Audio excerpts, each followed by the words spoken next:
Direct jail দি দিয়ক, direct jail দি দিয়ক মামা, জেল দি দিয়ক। প্রিয় বন্ধুরা আমার, এই যে আসাম মানুষের ভেদাভেদ না করলেও আঙ্গর সিএম সার্জন আছে ডক্টর হিমন্ত বিশ্ব শর্মা, বর্তমান মুখ্যমন্ত্রী।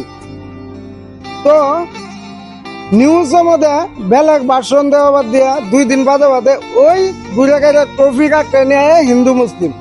তো আমি একটা কথা বেরিয়ে করে যাই, সবাই কিন্তু জনগণ সব কিন্তু ভাই ভাই আছে, তথাপিও ভেদাভেদ বার করে হিন্দু মুসলিমের ভিতরে আঙ্গুর সিএম স্যার। তো এই যে গরু মাংস 2 দিন বাদে বাদে খালি গরু মাংস নিয়ে যে গরু মাংস বন্ধ করিব লাগে।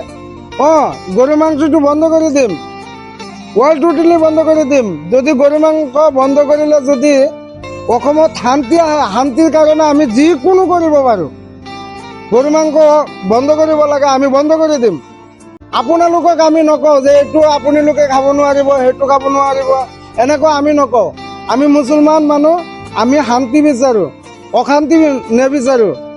যদি গরু মাংস খোৱাৰ কাৰণে যদি অশান্তি হৈছে, তেনেহলে অশান্তিটো আমি নাচাওঁ, আমি নিবিচাৰো। য'ত নেকি যোনটো কৰিলে নেকি শান্তি হ'ব সেইটোৱে আমি বিচাৰো, আমি বন্ধ কৰি দিম।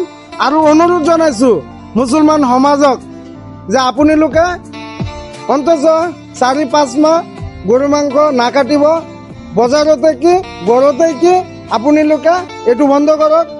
বন্ধ কৰি কেনে চাওক যে অসমত যদি গরু মাংস কটা যদি বন্ধ হয়, যদি শান্তি আহে, তেনেহলে বন্ধ কৰি দিয়ক। ডাইরেক্ট কথা, বন্ধ কৰিব লাগে, বন্ধ কৰি দিয়ক। আৰু চিএম ছাৰ, আপোনাকো মই কৈ আছো যে আপুনি পাৰিলে য'ত নেকি গরু মাংস কাটিব জেল দি দিয়ক, ডাইরেক্ট জেল দি দিয়ক মামা, জেল দি দিয়ক।